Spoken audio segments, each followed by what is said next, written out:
Olá, seja bem-vindo ao podcast Livecast de Frente com a Vida. É um prazer ter você aqui conosco. E hoje temos dois convidados especiais para falarmos sobre um tema bastante interessante, que é a forma como a gente divulga o nosso conhecimento, como a gente leva o nosso conhecimento às pessoas. Aqui à minha esquerda está a Cleide. Seja bem-vinda, Cleide. Olá, obrigada, Ed, pelo convite, obrigada por essa oportunidade. Olá, você que está aí nos assistindo, que bom ter você conosco. E temos aqui o Marcelo também, que vai conversar com a gente. Seja bem-vindo, Marcelo. Muito obrigado, caríssimo. Seja bem-vindo você que está nos acompanhando, né? Estamos apenas começando aqui um bate-papo gostoso sobre literatura. E é um fato interessante. A gente vem caminhando ao longo do tempo e as pessoas costumam falar assim, poxa, mas como que é escrever um livro? É difícil escrever um livro? É complicado? Como que funciona isso para vocês? Cleide, como foi a sua experiência desse lançamento do livro sobre felicidade? Como que é esse processo de escrever o livro? Olha, Ed, para mim foi assim, uma realização, né? Porque, na verdade, eu já tinha esse desejo no coração de escrever há muito tempo. E antes de eu ter o meu filho, né, o Vitor, eu falava assim, eu tenho que escrever um livro ou engravidar. Aí eu engravidei, aí eu não escrevi o livro. Mas eu já tinha esse projeto, já tinha esse desejo no coração. E assim, eu acho que escrever um livro, muito mais do que o Marcelo vai falar mais sobre isso, a questão financeira, né? É uma realização de poder deixar um legado, né? De deixar algo assim que é seu, né? Registrado. Porque falar, fazer palestra, dar curso, treinar, eu sempre fiz isso. Mas quando você fala, as palavras elas vão com o vento, né? Elas não ficam. Por mais que a pessoa absorva, a gente sabe aí que a absorção de uma palestra, de um treinamento que você ouve, é baixíssima, né? 7% que fica aí com a pessoa. E quando você tem o livro, né? Aquilo ali está registrado, aquelas palavras elas não vão sumir, elas vão ficar ali. Então, para mim, assim, foi uma experiência fantástica e elaborar o conteúdo não foi difícil, porque eu escolhi um tema que tinha muito a ver com a minha prática já, né? Que é falar sobre o perdão. Nesse livro eu falo sobre o poder libertador do perdão. Então, é algo que faz parte do meu repertório como pessoa, como psicóloga e até mesmo com a minha espiritualidade. Então, veio em conjunto tudo isso. Então, foi bem tranquilo. E essa construção do conteúdo, como que foi isso? Você já tinha isso em mente ou você conseguiu montar esse conteúdo quando você decidiu escrever o livro? Pois é, eu não pensava em escrever um livro sobre perdão, eu pensava em escrever um livro, né? E algumas vezes eu até pensei em escrever um livro que se chama Treinando para a Vida, com vários capítulos relacionados às emoções e tudo mais. E aí, de repente, a editora SAP, né, me descobriu lá no Instagram e falou, olha, a gente está com um livro aí que vão ser diversos autores, um livro de coautoria, um projeto muito bacana, e a gente viu que o seu perfil se identifica muito com a nossa proposta. Fiquei meio desconfiada, né? Dessas coisas que você recebe assim no Instagram.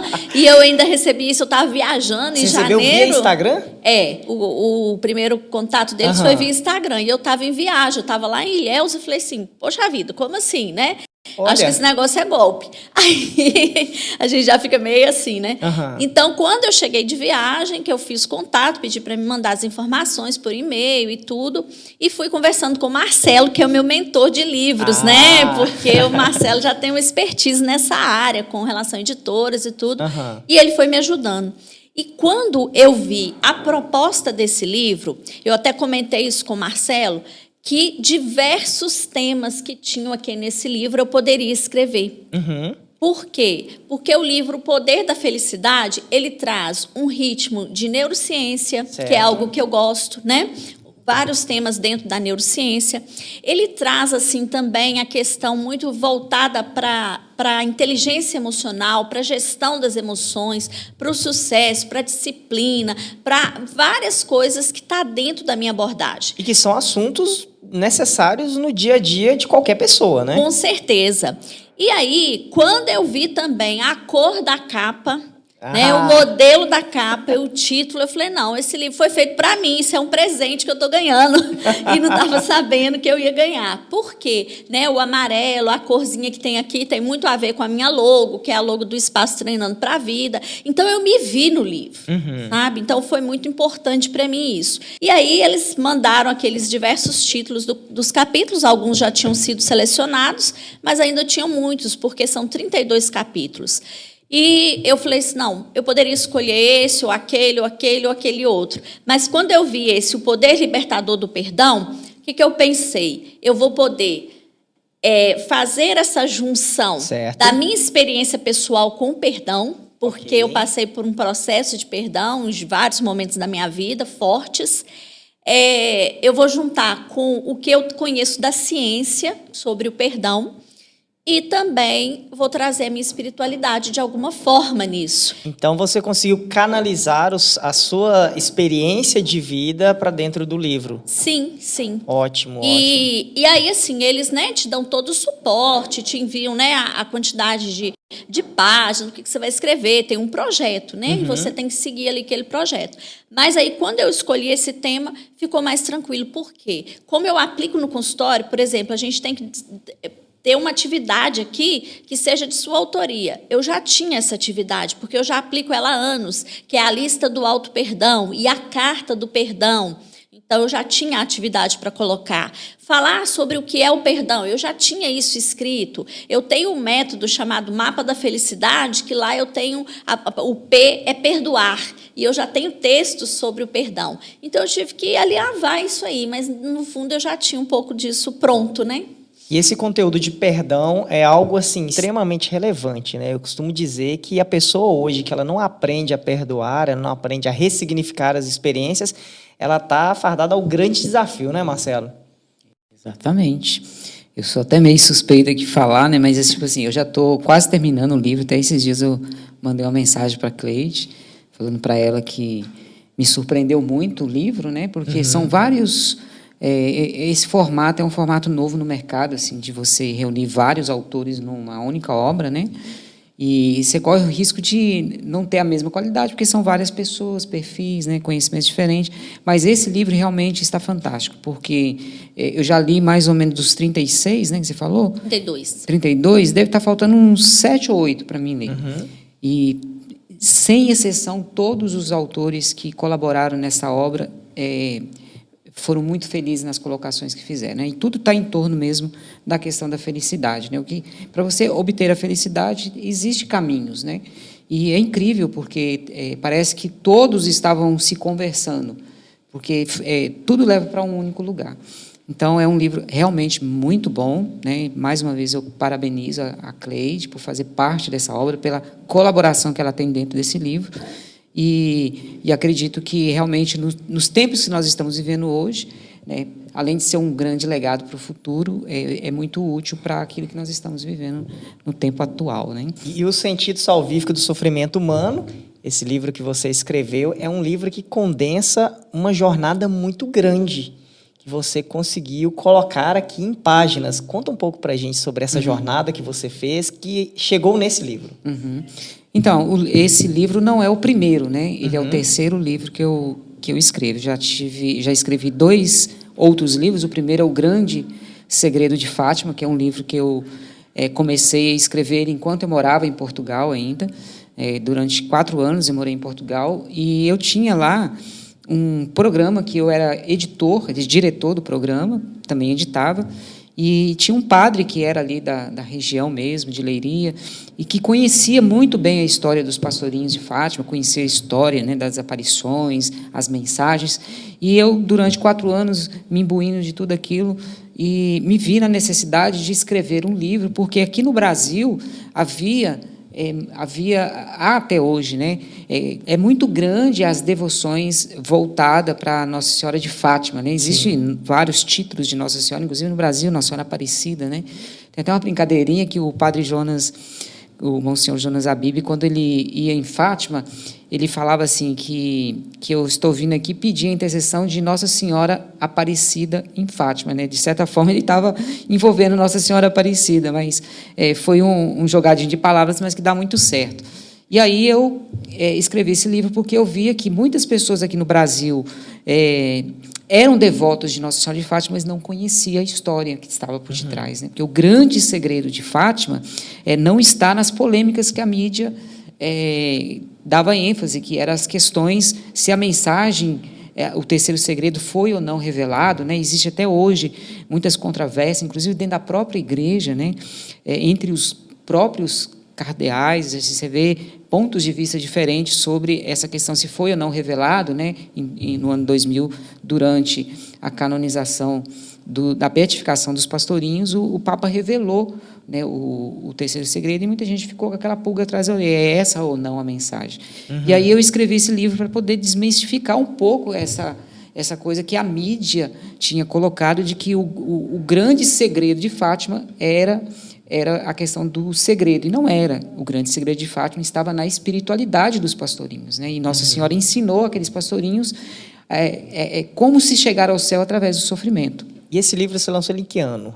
Esse livro, qual esse? O de Segredo de Fátima. Foi em 2004 mesmo. 2004. Né? Lancei ele somente digital, né? Ah, tá. Eu não tinha autonomia para lançar um livro, assim, não tinha dinheiro, né? E a Canção Nova também não tinha interesse, porque quando eu lancei o livro, eu lancei ele com 200 fotografias. Esse então, é o grande segredo de Fátima. E naquele período, quando um livro com fotografia, ele encarece muito. Sim, sim. Né? E tinha fotografias que eram coloridas, e boa parte dessas fotografias foram doadas pelo próprio Santuário de Fátima. Então, eram umas relíquias que eu tinha no livro.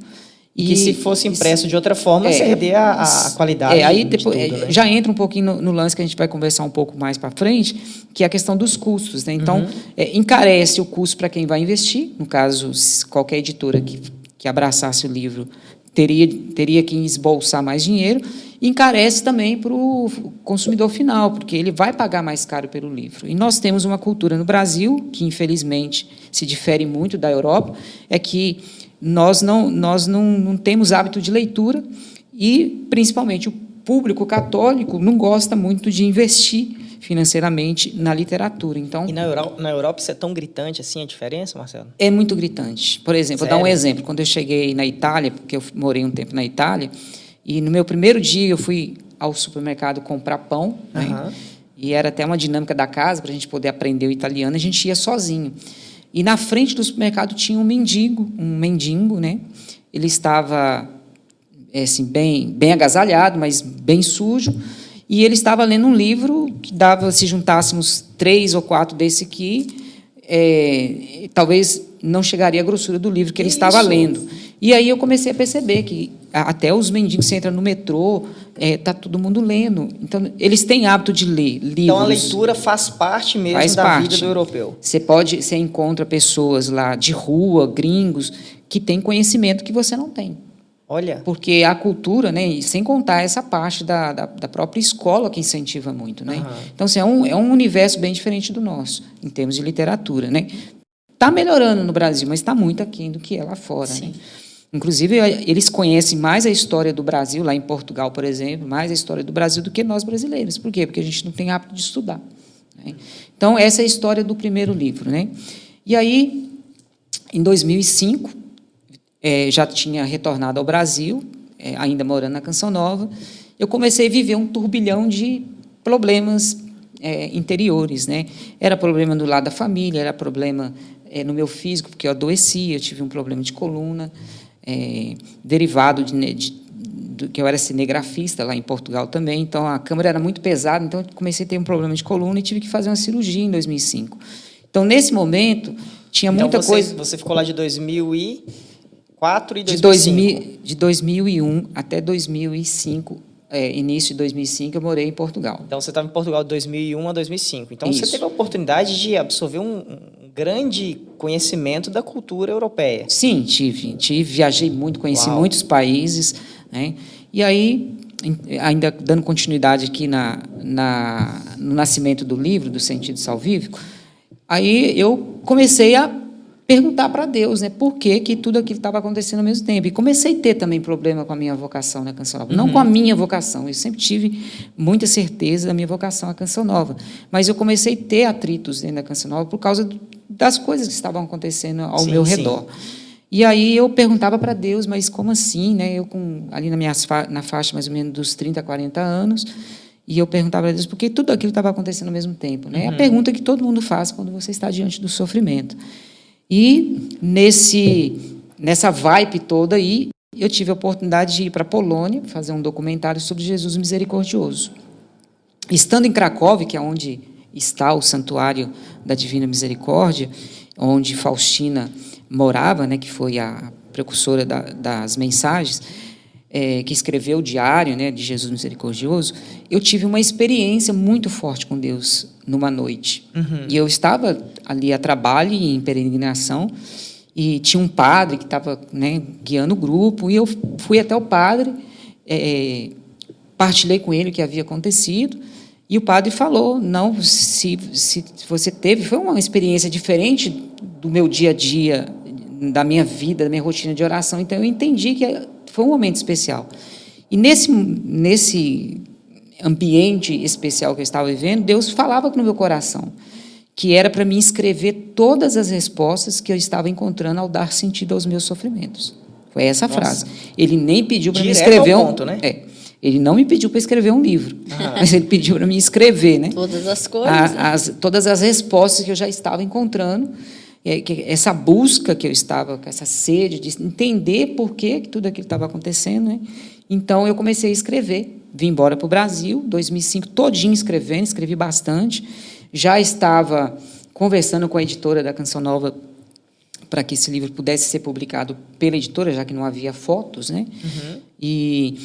E aí fui escrevendo, só que aí depois, né, eu fui piorando o meu estado físico, a minha família também foi se derretendo para o lado de cá, em Ipatinga, e aí eu comecei a vir muito aqui, e aí eu me perdi um pouco nesse momento, até o momento em que eu tive que me desligar da Canção Nova, e aí, estando aqui em Ipatinga, com minha mãe hospitalizada, eu terminei de escrever o livro, e eu decidi, aí eu já não estava mais na Canção Nova, então não tinha mais a editora, né, de suporte.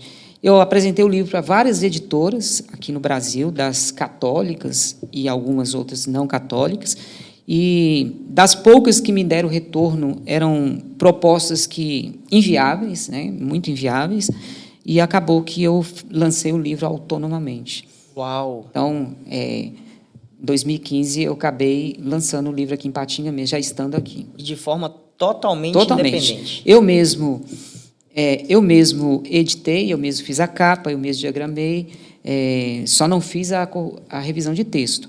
Mas o livro foi todo ele produzido por mim sem custo, porque não tinha como pagar, desempregado, ficava mais no hospital com a minha mãe, e aí fiz esse livro dessa forma, né? E por que eu insisti? Porque eu vejo que as respostas que eu encontrei, que fizeram sentido para mim, né, e fazem até hoje, porque há momentos no meu dia a dia que eu preciso de retomar o livro para ler. Sério? Para mim, reafirmar para mim mesmo que são respostas de Deus, é o próprio Deus me dando a possibilidade de entender o sentido que o sofrimento tem na minha vida. Então, na verdade, quando você faz esse processo de reler o livro, é como se você estivesse vendo, entre aspas, né, um manual daquilo que Exato. você... É quando você precisa, quando o carro estraga, que você precisa, ali no manual, dar uma olhadinha, né, como que eu vou resolver aquele problema. E como o tempo vai passando, muita coisa você acaba se perdendo, né? E como a Cleide disse, palavras é como um vento, né? Então, as palavras que estão na nossa memória, com o passar do tempo, elas vão indo para o inconsciente, para o subconsciente, e aí você precisa ir lá e puxar ela de novo.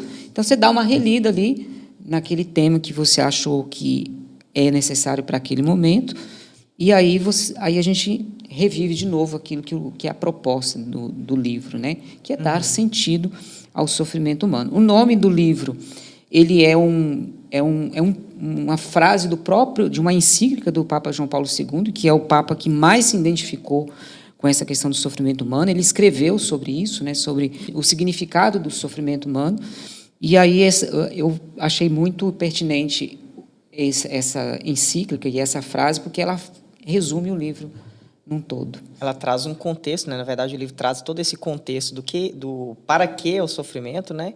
E ajuda você a sair do sofrimento ou a entender como lidar com o sofrimento que você está passando. Eu costumo dizer assim, que é como luzes, quando você lê o livro, são luzes que, incididas sobre os nossos sofrimentos, ela pode nos dar um sentido. Então, se você está vivendo um grande sofrimento, você está passando por um momento difícil, e você lê o livro que tem um conteúdo, e é interessante porque esse livro, estou até falando mais que a Cleide aqui, né, Cleide? Você pode... Não, é isso mesmo. Pode roubar a cena aí. Mas, assim, esse livro, ele tem 4 tripés que eu me baseio. Claro que tem muito mais conteúdos fora desses 4 pilares, mas eu me baseio na vida de Padre Pio, né, que foi um dos santos da nossa época, né? Foi um dos santos mais expressivos da nossa época, é o único padre que tem os estigmas e que viveu intensamente a questão do sofrimento. Inclusive, o Padre Pio, ele passou pela Segunda Guerra Mundial, né? E ele fundou um hospital que chama Alívio do Sofrimento. É um hospital que ele entendia que aquelas pessoas que estavam retornando da guerra viriam mutilados, não só fisicamente, mas psicologicamente. E ele criou um hospital com uma estrutura tal para acolher essas pessoas que estavam chegando em flagelos de volta da guerra, né? Então, ele já se antecipou, de tanto que ele se identificava com essa questão do sofrimento. Ou seja, a gente está falando de uma pessoa recente, né? Recente, que se a gente der uma olhadinha para trás, você consegue visualizar bastante coisa. Inclusive, tem muitos vídeos na internet que mostram o Padre Pio, né? As homilias, ele com as pessoas, ele atendendo, ele confessando as pessoas. É muito interessante. Inclusive, o filme do Padre Pio, né? Que é um filme espetáculo, né? Que, inclusive, o filme fala do perdão, né? Que é o tema da Cleide. E tem também os Pastorinhos de Fátima, que eu já dei uma pincelada, que os Pastorinhos de Fátima, eles conseguiram descobrir que para chegar ao céu bastava você abraçar o sofrimento. Eles foram salvos, não foi por intelectualidade, porque eles não tinham nem escolaridade. Inclusive, Nossa Senhora pede a Lúcia que vá estudar. Quando os pastorinhos perguntaram, na 4ª aparição, se eles iriam para os céus, Nossa Senhora disse: Francisco e Jacinta irão já, em breve. Mas você vai ficar por um bom tempo, que eu preciso de você para divulgar a mensagem. Mas eu preciso que você estude, né? Então, eles não tinham escolaridade. E aí, Nossa Senhora, os pastorinhos, eles descobriram e foram santos por causa dessa virtude de fazer do sofrimento um trampolim para ir para o céu. Então, tem muito conteúdo dos pastorinhos aí. E é interessante, né, Marcelo, quando você fala dessa questão assim, de abraçar o sofrimento, porque tudo que a gente quer é repelir o sofrimento, né? Quando fala dessa palavra sofrimento, a gente quer fugir. E algumas pessoas até podem pensar assim, nossa, mas é contraditório esses 2 livros. Um fala de felicidade, o outro fala de sofrimento. Mas é exatamente o contrário, né? Eles se complementam, porque Carlos Drummond tem uma frase que eu gosto muito, que fala assim: ser feliz sem motivo é a mais autêntica forma de felicidade. Então, ser feliz não é a ausência de sofrimento, mas é você aprender com esse sofrimento, isso que você está falando, dar um sentido para esse sofrimento e transcender, né, esse sofrimento com o aprendizado. E não significa que ter sofrimentos você não é feliz. Eu sempre falo isso, que felicidade não é um estado, né? É ser feliz independe do estado que eu estou atravessando. E até Aaron Beck, na TCC, né, que é a terapia cognitiva, ele vai dizendo assim, né, não são os fatos em si que perturbam o ser humano, ou que causam sofrimento ao ser humano, mas é a interpretação que a gente faz sobre esses fatos. Então, quando ocorre algo, né, que interpela a nossa vida com a dor, é preciso ter esse olhar, né? Opa, eu vou acolher esse sofrimento, vou abraçar esse sofrimento, vou ver o que esse sofrimento está me dizendo. Mas isso não tira a minha possibilidade de ser feliz, pelo contrário. Agora, eu vejo algumas situações que tem pessoas que abraçam o sofrimento, abraçam aquela situação e não largam mais. E não solta nunca mais. Aí a gente vai encontrar, né, várias situações de vitimação mesmo, vitimismo, né, em que as pessoas querem ficar nesse lugar de vítima, de coitado, de ser olhado. Pessoas, às vezes, que não encontram esse sentido. Porque eu acredito, assim, que o sofrimento, né, Marcelo pode me corrigir pelo livro dele, se eu estiver enganada, mas eu entendo o sofrimento como uma travessia, como uma possibilidade de travessia, né? Então, eu estou de um lado, eu vou passar com esse sofrimento e vou para o outro lado, e eu vou melhor do que eu estava, porque eu tive ali aprendizados, eu cresci, pode ser que eu tive perdas também, mas as perdas, elas são necessárias para o nosso crescimento. Só que existem pessoas que, por causa do tipo de personalidade, por causa, às vezes, do modo com as quais elas foram criadas, ou as escolhas que elas fazem, elas escolhem se agarrar ao sofrimento e ficar paralisada naquele lugar. Uma escolha estranha, né? Espero que você aí não está fazendo essa escolha. Mas existem muitas pessoas que fazem essa escolha. E aí, por mais que a gente ofereça ajuda, né? E a gente até fala isso na psicologia, porque às vezes a pessoa chega no consultório, não porque ela quer, mas porque alguém impôs para ela vir, e a gente fala assim, não, a demanda precisa ser da pessoa. Porque se essa pessoa não quer fazer movimento de mudança, nenhum médico, nenhum psicólogo, nenhum sacerdote, nenhum pastor, ninguém vai ajudar essa pessoa, porque ela primeiro precisa querer ser ajudada. Normalmente, quando ela está nesse cenário, ela está apegada ao sofrimento. Sim, sim. Ok. E como funciona isso, lidar com o sofrimento? Tem pessoa que tem mais facilidade, menos facilidade, Marcelo? Ou isso é uma escola que todo mundo pode aprender? Como que funciona? Todo mundo, desde um bebezinho, né, no lançamento do meu livro, tinha um menino de 9 anos, acho que vocês lembram dele, né? Ele comprou meu livro e sentou na minha frente e pediu um autógrafo. E eu fiquei impressionado. Perguntei para ele, falei assim, o que te motivou a comprar meu livro? Está aqui? Eu não conhecia ele, né? E ele, na lata, ele falou que tinha acabado de perder os pais num acidente. Uau. Né? E ele queria dar sentido. O pai e o irmão. O pai e o irmão, né? Nossa. Havia perdido ali recente, estava muito recente, não tinha coisas de 1 ou 2 meses, e ele disse que ele queria aprender com o meu livro a dar sentido àquele sofrimento que ele estava vivendo. Então, desde uma criança até um vovozinho, também havia um senhor de idade bem de idade no meu lançamento, que eu não conhecia, mas era um dos chefes da minha irmã. E depois eu fiquei sabendo que ele comprou o livro e ele estava tirando lições do livro. Depois ele falou com a Silvana. E aí eu percebi que o livro é para todos, né? Então, o sofrimento, nós realmente precisamos aprender a dar sentido. Eu digo para você que eu vivi mais de 35 anos da minha vida sem saborear em nada o sofrimento. Porque se você não der um sentido ao seu sofrimento, que Jung, que é um psicólogo muito renomado, eu acho que chamam ele de Jung, né? Jung. Ele escreveu um livro que chama O Sofrimento Ignorado.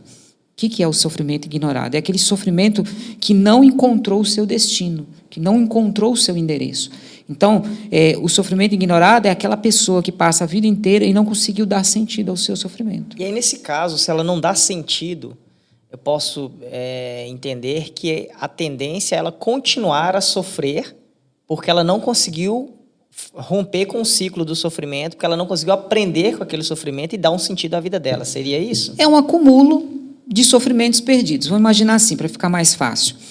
Todo sofrimento, você tem a oportunidade de tirar um aprendizado, de tirar um crescimento, de um amadurecimento, né? Se você pega, por exemplo, a virtude da fé. O que é a virtude da fé? A virtude da fé só existe se você estiver diante de um caos, de um sofrimento, de um problema. Senão, não tem sentido você ter fé. Fé é para viver no momento que você precisa. Então, se sofrimento bateu a sua porta, como diz o livro do padre Fábio de Mello, né? O sofrimento bateu a sua porta. Se você fecha a porta, você está deixando de adquirir ou aumentar a virtude da fé, a virtude da confiança, a virtude da esperança. Né? Então, a cada sofrimento, porque não é um sofrimento, a cada dia são experiências novas de sofrimento. Você pega um ônibus, no calor que faz em Patinho, você está ali vivendo sofrimento. Você pode exercitar ali a virtude né? Da paciência, da perseverança. E ali, enquanto você está no ônibus ali, se você oferecer aquele sofrimento, se você entrar dentro dessa dinâmica de que eu posso transformar esse momento de calor intenso que me constrange, né? Então, eu posso transformar isso numa virtude. O que então, acontece...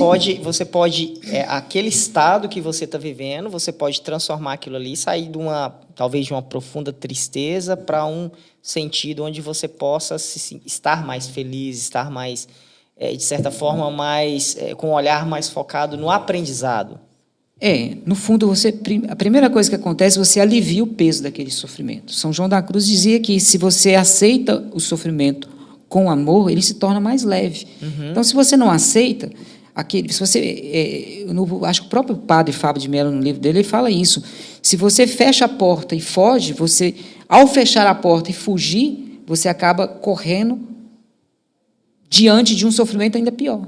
Porque você pega aquele sofrimento que você fugiu, que você correu, e você se escondeu dele, quando você chega aqui, você tem ele, mais aquele monte que você escolheu, mais o novo que você vai encontrar. Então, é um acúmulo de sofrimento. Né? Eu acho interessante essa fala aí, né, do acúmulo de sofrimentos, nesse sentido mesmo de que o sofrimento ele nos torna mais fortes também. Então, se você enfrentou aquele sofrimento, se você acolheu, né, e passou por aquele sofrimento, quando vier o próximo, você já está mais forte para enfrentar. Se você não enfrentou o primeiro... Você já vai para cima do outro fragilizado. E aí tudo passa a ser um grande sofrimento. Como você falou, Ed, das pessoas que às vezes se agarram ao sofrimento, se apegam, não desapegam do sofrimento, então a vida fica muito pesada, que é o Marcelo falou. Ela carrega um peso sobre os ombros que tudo vai ficando muito difícil. E até respirar vai ficar difícil para ela, porque ela está apegada àquele sofrimento. Ela não deixa aquilo passar. E aí você me perguntou... E quando ela não deixa passar, ela está pegando um passado e que deveria ter ficado lá no passado... Sim. Bota na mochilinha e carrega nas costas para o presente. Exatamente. Né? Ela vai carregando o passado no presente, impedindo ela de vislumbrar um futuro, porque a vida está... Ela está acorrentada, né? Ela vai caminho, e isso tem a ver com perdão também. Porque muitas vezes a pessoa que não perdoa, o que ela faz? Ela carrega o passado sobre ela. Situações que a feriram, que a machucaram, que fizeram a sofrer, né? Por alguma pessoa ou por situações mesmo, e ela não perdoou, ela não se liberta. Então, e o que leva a pessoa a não perdoar, Cleide? A insistir naquela tecla, olha, eu não vou perdoar. Qual a motivação por detrás dessa decisão de não perdoar? Ed, isso depende muito da pessoa, né? Mas, em geral, as pessoas que têm dificuldade de perdoar são pessoas, às vezes, muito sensíveis também, que se permitem ferir-se profundamente. Entendi. Então, ela tem uma dor, né? Algumas pessoas são mais superficiais. Então, superficiais que eu digo assim, no sentido do sentir mesmo. Veio, bateu, feriu, passou, ela não deixa se penetrar tanto. Tem um pouco a ver com temperamento também. Tem a ver com temperamento. No meu caso, que sou melancólico, tenho mais dificuldade de perdoar, eu fico ruminando mais tempo, então Sim. Temperamento também é um fator, né? Tem também uma questão da dificuldade de perdoar com pessoas que são muito perfeccionistas. Perfeccionismo? Isso, que se cobram muito. Por quê? O ponto de partida do perdão para o outro é o perdão comigo mesmo. Então, por isso que no livro eu trago aí a carta do auto-perdão, a lista do auto-perdão, a carta de auto-absolvição, porque eu preciso me absolver daquilo que eu me condeno, para depois eu liberar perdão para o outro. Então, se eu não me perdoo, se eu me culpo, se eu exijo de mim muito, né, eu tenho um nível de autoexigência comigo, aquilo que o outro me faz também vai ser exigido muito do outro. Então, eu vou ter dificuldade para liberar o perdão para o outro. Então, na verdade, uma pessoa perfeccionista, ela não se perdoa. É um dos traços, né? Ela se culpa, ela se exige muito. Então, se ela, né, tiver um deslize, ela vai ficar ruminando aquilo ali. Por exemplo, eu dou treinamento para pessoas que vão ministrar palestra, né? Sim. Os palestrantes de alta performance. E eu costumo dizer assim para a pessoa, uma das coisas que impede a pessoa de deslanchar numa palestra e de ter medo de falar em público se eu errar, o que o público vai pensar de mim? E aí eu falo assim, não, o que, que você vai pensar de você? Por quê? Porque o público, da hora lá que você der um deslize, você errar uma palavra, que nós estamos falando aqui, né, batendo esse papo, a gente, naquela hora, o público vai rir, olha lá, ela errou e tal, às vezes vai perceber, às vezes nem vai perceber, mas daqui a pouco faz 2 horas, faz 2 dias e ele nem lembra daquilo mais. Mas a própria pessoa vai ficar lembrando, nossa, eu errei naquele dia, eu errei naquela palestra, eu não podia ter falado aquela palavra, eu tinha que ter falado da outra. Aí muda o foco. Que aí a pessoa, em vez de ver os frutos que aquela palestra trouxe, ela só fica olhando para o defeito. Erro. Então, o sofrimento tem muito disso também. A pessoa, a falta de perdão também tem esse foco. É o foco que a pessoa dá. Eu só dou o foco para aquele problema, mas tem um monte de outras coisas boas acontecendo. Não, mas eu só consigo ver que é isso aqui. A frase de Beck, né, traduz tudo isso, né? A forma como o ser humano interpreta, como ele vê. Eu costumo também usar muito, Ed, o exemplo, né, da folha branca. É como se a gente tivesse uma folha branquinha e, de repente, caísse um pingo preto nela. Aí você vai... Se eu perguntar, o que você está vendo aí? O pingo preto, né? Mas tem uma folha inteira branca. Ela pode escolher focar no ponto preto ou focar no restante da folha que ela tem. Que é o que o Marcelo falou. Agora, as pessoas perguntam muito sobre a diferença entre alegria e felicidade. O que você traz desse conceito para... Às vezes a pessoa fala assim, poxa, mas eu não consigo ser feliz. Ou, enfim, essa confusão que às vezes existe, né, nas duas palavras. É porque as pessoas pensam que felicidade é um momento mágico, uma coisa que vai estar acontecendo naquele momento eu vou ser feliz, né? E, na verdade, não é. Tem até uma música da Marcela Thaís, uma cantora gospel, que ela fala assim, se a gente juntasse as pequenas alegrias, seríamos felizes todos os dias. Agora, a felicidade é ser feliz. Eu sou feliz e eu decido ser feliz. Por isso, o livro, né, ele traz esse título, O Poder da Felicidade. Porque quando você encontra esse caminho de ser feliz, apesar do sofrimento, apesar da mágoa, apesar do seu carro que não está legal, da sua casa, apesar de você não ter dinheiro, da sua conta ter estourado, você é feliz. Então, felicidade é uma decisão. Eu decido estar naquele estado mental de felicidade. Eu decido estar feliz. Eu decido cultivar isso. Ótimo. Tem um caminho, é um processo. Você dá significado a isso, eu tenho uma frase que eu sigo essa frase. É o meu marketing de vida, essa frase, né? Que a felicidade é uma vida vivida com sentido. A felicidade é uma vida vivida com sentido. Ou seja, o que dá sentido à sua vida? O que você faz, o que você vive, o que você respira, o que você trabalha, o que você busca todos os dias. É isso que realmente faz sentido na sua vida? Se for isso, você está no caminho da felicidade. O Viktor Frankl, ele conta no livro Em Busca do Sentido a experiência dele dentro do campo de concentração. Ou seja, durante todo o período que o Viktor Frankl esteve no campo de concentração, ele buscava entender o sentido de estar no campo de concentração e o que ele iria viver após o campo de concentração. Tanto é que ele lançou o livro Em Busca do Sentido, né? Então, ou seja, eu posso então entender, pelo que vocês estão falando, que a pessoa que ela fica presa ao sofrimento ou presa à tristeza é porque ela não encontrou um sentido para aquilo que ela está vivendo. Eu sei que a Cleide quer falar. Eu quero falar. Mas, olha, para não perder, eu quero falar do Viktor Frankl. A frase que está aqui na capa do livro, gente. Um caminho que comprova que a felicidade é quando o que você pensa e faz estão em harmonia. É justamente o que o Marcelo falou. Então, quando eu penso e faço aquilo que eu penso, né, o que eu faço tem um propósito, tem um sentido para mim, isso traz harmonia. Isso é ser felicidade, isso é trilhar o caminho da felicidade. Eu escrevi bastante sobre o Viktor Frankl nesse livro O Sentido Salvífico do Sofrimento Humano. E também escrevi no livro de Fátima, eu trouxe bastante dele. Porque é interessante, Viktor Frankl, durante os 4 anos que ele esteve no campo de concentração de Auschwitz, o que ele fez, né? Ele já era psicólogo, ele já atuava, né, antes de ir para o campo de concentração. E aí, durante aquele tempo que ele viveu ali dentro, ele praticamente comprovou a tese que ele já tinha no coração, que era o sentido da vida. Todas as pessoas que sobreviveram no campo de concentração, elas tinham um para quê passar por aquele sofrimento, né? E dizem, de tudo que a gente já leu, né? E o próprio Viktor Frankl fala isso, que o campo de concentração foi o ambiente mais desumano que já existiu. Então, não teve um ambiente que proporcionou mais sofrimento que um campo de concentração, que eles viviam ali dentro.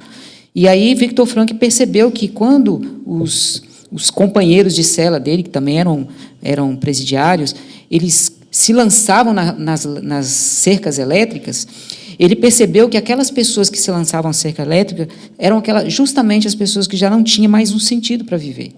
Ou seja, aquelas pessoas que ele percebeu que se mantinham ainda lúcido de não se precipitarem à cerca elétrica, que era um suicídio, praticamente. Sim. A pessoa queria acabar com aquele sofrimento. E acabar de que forma? Rápida. Eu vou ali na cerca elétrica, coloco a mãozinha ali e morro eletrocutado. Então, eu acabaria ali com aquele sofrimento, né? E aí, Viktor Frankl percebeu que, do outro lado, havia alguns que não fizeram a mesma coisa. E qual foi a tese que ele, então, percebeu nisso tudo?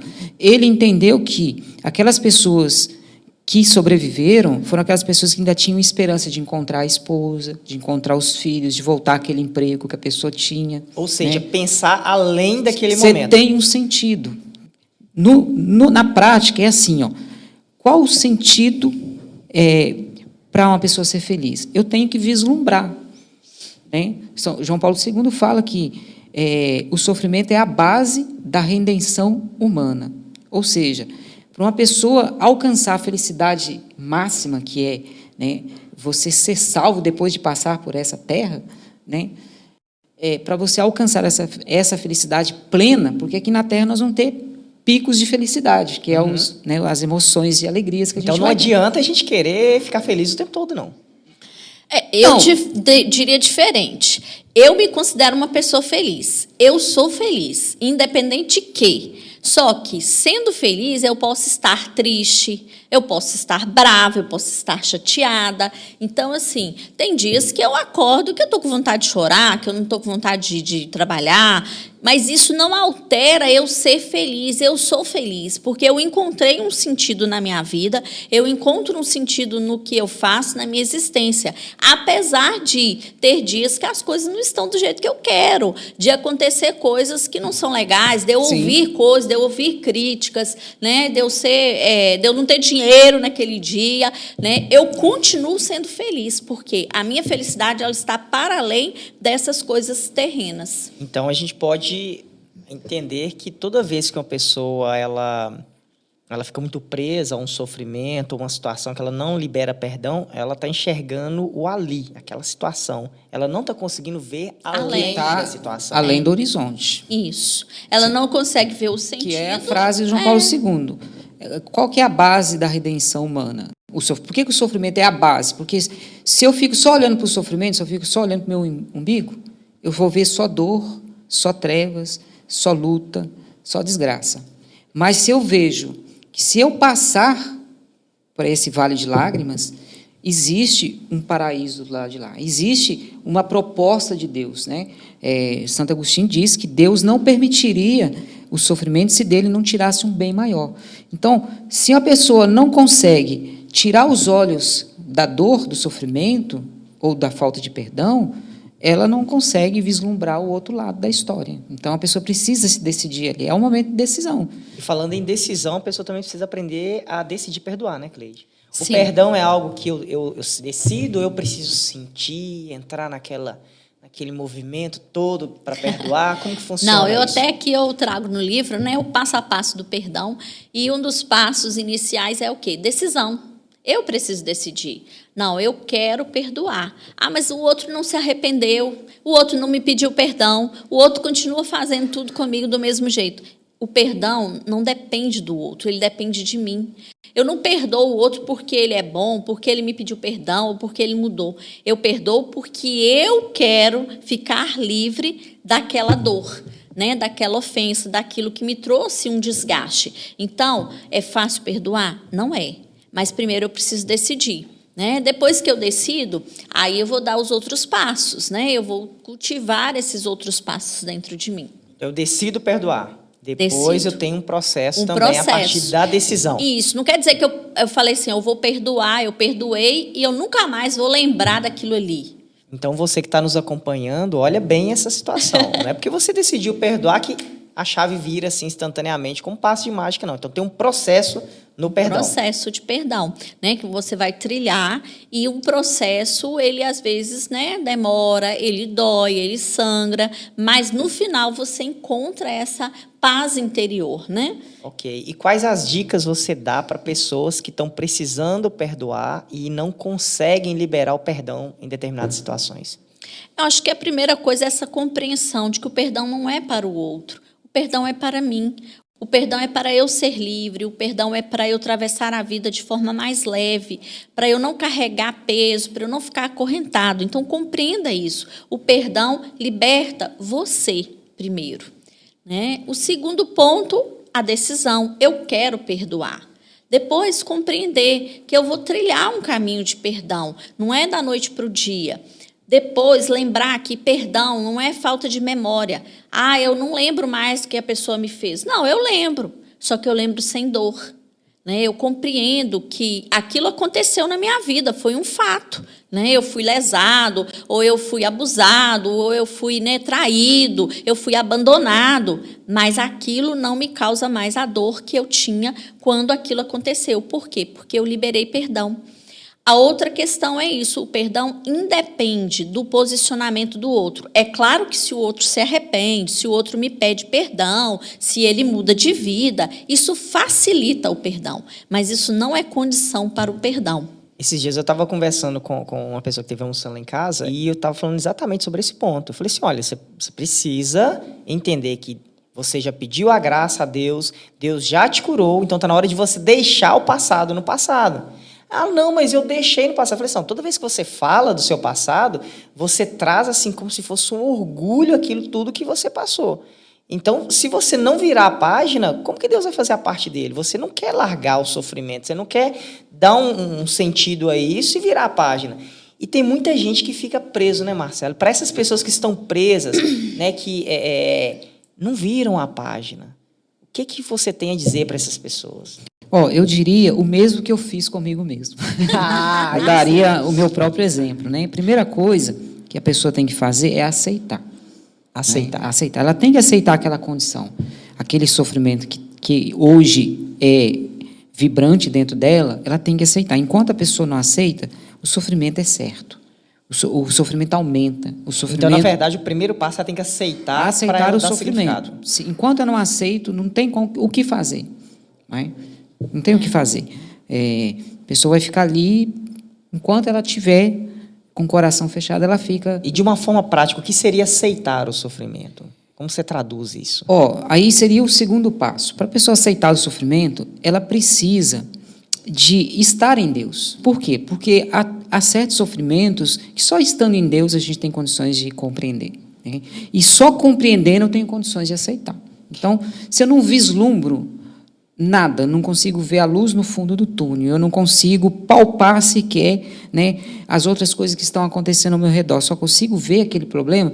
Então, é o sofrimento não autêntico que Jung fala, né? É o sofrimento ignorado, é o sofrimento que não encontra o seu significado. Tá, mas e a pessoa, quando ela está nessa situação, ela não consegue enxergar a luz no fim do túnel? E aí? Mais uma vez eu vou frisar.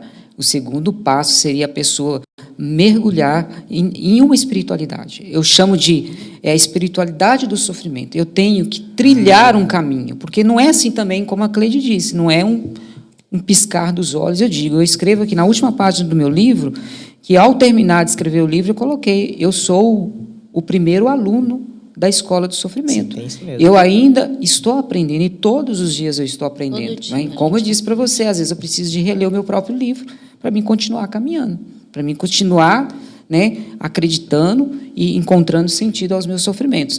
Então, você precisa aceitar e, em segundo passo, você precisa estar dentro de uma espiritualidade. Ou seja, você precisa ter qualquer tipo de relação com Deus, porque é Deus que dá o sentido. Né? Você toma a decisão, mas Deus dá o sentido daquele sofrimento. E aí, a partir desses dois processos, a pessoa vai começar a tocar na parte dos benefícios, porque todo sofrimento ele tem um sentido e todo sofrimento ele tem um bem, um benefício. Então, se a pessoa não passa pelo desafio, nós falamos sobre isso, sobre o último programa, né? Que é a pessoa, para chegar ao mérito da medalha ou do troféu, ela precisa passar por etapas, e muitas delas muito difíceis, né? Então, para a pessoa conseguir ganhar o mérito, por exemplo, da virtude da fé, da perseverança, da esperança, ela precisa passar pela prova. Sem prova, a gente não vislumbra os benefícios que o sofrimento produz. Gente, é incrível isso que a gente está conversando aqui, porque a gente dá significado à situação na hora que a gente está passando por ela. E em pequenas coisas. Por exemplo, você fácil. pode estar lavando uma louça, que eu odeio de lavar louça. Sério? E você pode, naquele momento ali que você está lavando, se decidir, falar assim, não, então eu vou oferecer essa louça, né? Para uma alma, para uma pessoa que esteja precisando, e Deus é que vai fazer essa conexão. Ele vai acolher aquele oferecimento, que assim, é um sacrifício que você está fazendo, né? E aí Deus vai atribuir este sofrimento a uma pessoa que esteja precisando. Eu gosto muito de ativar a gratidão, né? Eu sou uma pessoa muito grata. E sempre fui, mas depois que eu descobri assim, um sentido maior da gratidão, mais ainda eu me tornei grata. Por quê? Vou pegar esse exemplo seu da louça. Eu até gosto de lavar a louça. É o serviço que eu mais gosto da casa, é lavar a louça. Eu detesto lavar louça. O resto eu não gosto, não. Mas lavar a louça eu gosto, porque eu gosto. Mas, enfim. Então, vamos pegar o seu aí de não gosto de lavar a louça. Se no momento que eu vou lavar a louça, eu penso assim, eu estou lavando essa louça porque eu tenho louça. Eu tenho comida, eu tenho uma casa. É igual o meu carro estragou. Eu sou grata por isso. Aí, naquele momento, eu desativo, né, essa emoção que talvez não é tão legal quando eu vou lavar a louça. E é uma das coisas que eu coloquei no ciclo do perdão aqui, né, que o Ed perguntou. Então, o ciclo do perdão começa com o conhecer, que é como o Marcelo falou, tomar consciência do sofrimento, aqui é a mesma coisa, conhecer isso, decidir que eu quero, né, perdoar. E aí vem o substituir as emoções. Então, aquela emoção de raiva, de rancor, de vingança, eu vou substituir nela. Aqui tem como fazer isso, tá, gente? No programa não dá para a gente trazer tudo, mas substituir ativando o quê? A gratidão, a esperança, né? A virtude que o Marcelo falou da fé, da paciência, da perseverança. E logo em seguida eu coloco a empatia, porque quem é essa pessoa que está me ferindo, né? Por que será que essa pessoa me feriu tanto assim? Quais razões ela tem? Quais razões? Quem é essa pessoa? A origem dela? Como ela atua na vida? Ela fez isso comigo, só comigo, porque ela queria me ferir mesmo, né? Então, eu vou usar a empatia. E depois eu chego no topo aí do auto-perdão. Liberar o perdão para mim mesmo é o que vai fazer sentido para todas as outras formas de perdão que eu preciso liberar, sabe? Eu estou vendo que esse tema de perdão, né, é um sofrimento. Sofrimento é um tema assim, extremamente amplo, né? Que e a gente precisa debater mais isso, porque é uma situação que muitas pessoas vivem e elas têm dificuldade. Eu falo que eu tenho dificuldade de perdoar. Eu preciso falar por mim, eu tenho muita dificuldade de perdoar. Então, o perdão ele começa com a decisão. E a gente encara isso. Se a gente não partir para o campo da razão, não, eu decido, né, as coisas não vão se mover. Agora, é interessante que a ciência e a espiritualidade andam juntas. Eu estou vendo aqui que não tem como eu desvincular. Exemplo, eu vou perdoar, mas assim, eu não contar com a graça. Da mesma forma como sem a graça, né, Marcelo, eu não consigo enxergar razão ou sentido para aquilo que eu estou passando. Hoje a gente tem, inclusive nesse livro, tem capítulos sobre essa questão da espiritualidade, que, né, é comprovado já pela neurociência, que a espiritualidade, independente de qual seja ela, né, mas você ter a crença de algo maior, e a psicologia positiva vai trazer isso, que a espiritualidade ela é uma forma de você transcender, de você passar, né, por várias questões na vida, é importantíssimo para ter uma vida equilibrada, uma vida saudável. O próprio Viktor Frankl, que vocês citaram aí, né, ele falava dessa tridimensionalidade do ser humano. O ser humano ele é físico, né, ele é mental e ele é um ser espiritual. E é somente a junção disso, encontrando na espiritualidade um sentido maior, que a gente consegue encontrar o equilíbrio, né? Psicologia positiva é de Martin Seligman, né? É bem recente na ciência, sim, né? Sim. E é um ramo que eu acho assim espetacular. Gente, você que está ouvindo a gente, que está assistindo, pesquisa depois sobre a psicologia positiva. Você vai encontrar muita coisa bacana. É um estudo, uma linha da ciência, uma abordagem da ciência mais nova que eu falo assim, né? Já tem bastante tempo no mercado. Mas das linhas de ciência é uma abordagem mais nova e traz uma... É baseada também em muitas pesquisas, né? O Martin Seligman, ele fez várias pesquisas e um dos focos, né, da psicologia positiva, que muita gente pensa, esse negócio de pensar positivo não dá certo. Não é pensar positivo, mas ele quis trazer um olhar sobre aquilo que é bom, lembrando aquela questão da folha branca, né, com o pinguinho preto. Ele percebeu, assim, quando ele foi o presidente da Associação Norte-Americana de Psicologia e Psiquiatria, ele trazia assim, por que a gente foca tanto no que é ruim? Por que a psicologia foca tanto nos transtornos? Por que tem um manual de transtornos mentais, mas não tem um manual das coisas boas do ser humano? Foi aí que tudo começou. Mas isso é assunto para um outro podcast. Você já está dando Já spoiler dos próximos assuntos aí. Cenas dos próximos capítulos. Ô Marcelo, mas aqui, essa jornada que você fez lá, nessa pesquisa toda, isso foram bons anos, né, de estudo, de busca de informação. E quando você ia mergulhando nessa temática, o que você percebeu que foi acontecendo com a sua vida? Quais os ganhos você foi tendo a partir desse mergulho no entendimento do sofrimento? A primeira coisa que eu percebo que é forte é que eu me aproximei mais de Deus, né? Quando você começa a dar sentido ao seu sofrimento, você percebe que existe a mão de Deus por detrás. E que Deus, ele acaba te convencendo de que uma vez que você aceitou, que você adentrou numa espiritualidade, ou seja, numa comunhão com Deus, e que você começa a se beneficiar desses frutos, então você acaba tendo mais intimidade com Deus. Então, isso aconteceu, sim, naturalmente. E eu percebo também assim, o quanto eu me amadureci enquanto pessoa, porque, como a Cleide disse no início, a cada sofrimento você sai mais forte, né? Eu lembro que quando minha mãe ficou, dos 7 anos que ela ficou praticamente acamada, dos 7 anos, 2 anos e meio eu estive com ela no hospital. Quer dizer, eu morei 2 anos e meio dentro de um hospital. E depois que ela veio a falecer, eu tive a experiência de voltar ao hospital com meu pai por 2 vezes, e eu vi o quanto eu estava mais preparado para passar por aquele mesmo processo. Então, você acaba indo, né, para um outro sofrimento muito melhor do que você esteve há 1, 2, 3, 10 anos atrás. Então, você acaba se amadurecendo. Depois, eu percebo também o quanto eu vou crescendo em virtudes, né? Eu consigo ver a diferença, o Marcelo de 2005, o Marcelo de 2022. Né? E não sei se você sabe, mas quando uma pessoa morre dentro do universo da Igreja Católica, quando um católico morre, e que ele é indicado para estudo de causa de santidade, o que a igreja avalia se uma pessoa é santa ou não é se ela pecou ou se ela deixou de pecar, se ela tinha uma vida santa, regrada, ou se ela tinha uma vida vil. Não é isso. A igreja, para ela declarar uma pessoa santa, ela precisa encontrar virtudes naquela pessoa. E se você for olhar todas as pessoas que a igreja nomeou como santos, são pessoas que foram construindo um castelo de virtudes durante a vida. Pessoas que viveram profundo sofrimento na vida, mas conseguiram chegar do outro lado uma pessoa muito melhor. Quem está nos ouvindo, nos assistindo, como eles podem ter acesso a esse livro seu? Qual a forma de encontrar esse livro?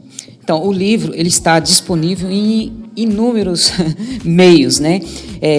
O livro pode ser encontrado impressamente, tanto no site do treinandoparaVida.com/loja, que é o site do Espaço Treinando para a Vida, como também ele pode ser encontrado nas lojas Americanas, na Submarino, na Amazon e também na Loyola, editora Loyola, que está por todo o Brasil, e no formato digital você pode encontrar esse livro também na Amazon e na Apple, nas lojas da Apple.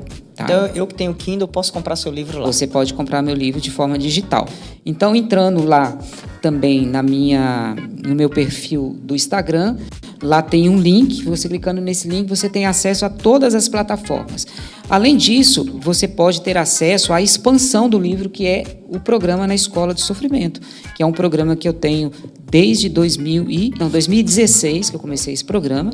É um programa que trabalha essa temática do sofrimento, chama Na Escola do Sofrimento, está no meu canal no YouTube, e dentro desse programa eu trabalho bastante, eu faço a reflexão, né, desse programa em cima do livro O Sentido Salvífico do Sofrimento Humano. É um programa espetacular e eu aconselho que você vá lá dar uma visitadinha também para conhecer. Está disponível para você ouvir também nas plataformas de podcast, né? Ah, sim, todas as plataformas. Você consegue ouvir o programa Na Escola do Sofrimento na Spotify, na Deezer, na Apple Podcasts, na Google Podcast, na Rádio Republic, na TuneIn. Aliás, em todas, né? Então não tem desculpa. Não tem desculpa. Então você que está nos ouvindo, assistindo aí, não tem desculpa. Corre lá agora no perfil dele, já pega o link e já começa a ouvir os programas, ouvir todos os episódios que já estão disponíveis. Lá no Instagram é Na Escola do Sofrimento. @Na Escola do Sofrimento, você já consegue encontrar aí todos os links e os caminhos para você também entrar aqui para a nossa escola e ser um aprendiz, né, de como conseguir dar sentido aos seus sofrimentos. E o seu livro, Cleide? Onde nós podemos encontrar esse livro? Também no site, né, do Treinando pra Vida, treinandopravida.com, na editora SAP, né, e em outros canais como a Amazon também você encontra, tá?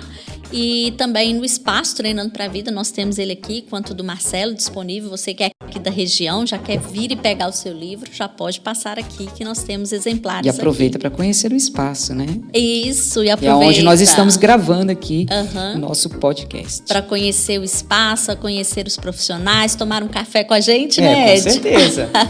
Gente, e eu quero, assim, finalizar, né? A gente já está chegando no finalzinho aí, com uma frase do apóstolo Paulo, que quando vocês perguntaram, né, sobre a questão da felicidade, da alegria, essa frase é a que resume para mim a felicidade. Quando ele diz assim, aprendi a ser feliz, ou algumas traduções vai dizer assim, aprendi a me contentar em qualquer estado que eu me encontre, seja na abundância ou na penúria, seja, né, tendo ou não tendo, isso ou aquilo. Então, aprendi, e eu acho que a gente aprende todos os dias, como o Marcelo falou. Então, tanto a conviver com o sofrimento como a encontrar a felicidade é um aprendizado que não depende do estado que eu me encontro, e sim da disposição de espírito de encontrar um propósito maior em cima de tudo isso. Muito bem, e você que está nos ouvindo, nos assistindo, você já viu que o conteúdo aqui está fantástico, tá profundo o tema. Eu acho que a gente poderia ficar aqui mais umas 2 horas tranquilamente conversando sobre Fazer isso. Fazer uma série, né? Fazer uma série. Olha só, envie agora esse episódio para quem você sabe que está precisando ouvir e dar significado ao sofrimento, dar sentido àquilo que está passando, para quem está precisando perdoar, liberar o perdão. Então você já teve acesso a um conteúdo fantástico sobre perdão, sobre sofrimento, envie agora, não perde tempo não, já encaminhe o link para quem precisa assistir, ouvir esse episódio. E manda depois pra gente, faça contato com a gente nas plataformas, enviando como foi sua experiência, o que você sentiu a partir desse episódio. Compartilhe com a gente a sua experiência, vai ser muito bom, e Marcelo e Cleide com certeza vão estar aqui prontos para responder vocês. Isso mesmo? Com certeza. Muito obrigado pelo convite de estar aqui com você, na companhia da Cleide. Obrigado por você nos acompanhar aqui no nosso livecast, livecast, de frente para a vida. Isso aí, eu também sou muito grata. Obrigada, Ed, obrigada, Marcelo, obrigada a você. E a gente se encontra aí nos próximos livecasts de frente para a vida. Até o próximo episódio, pessoal. Obrigado. Tchau, tchau.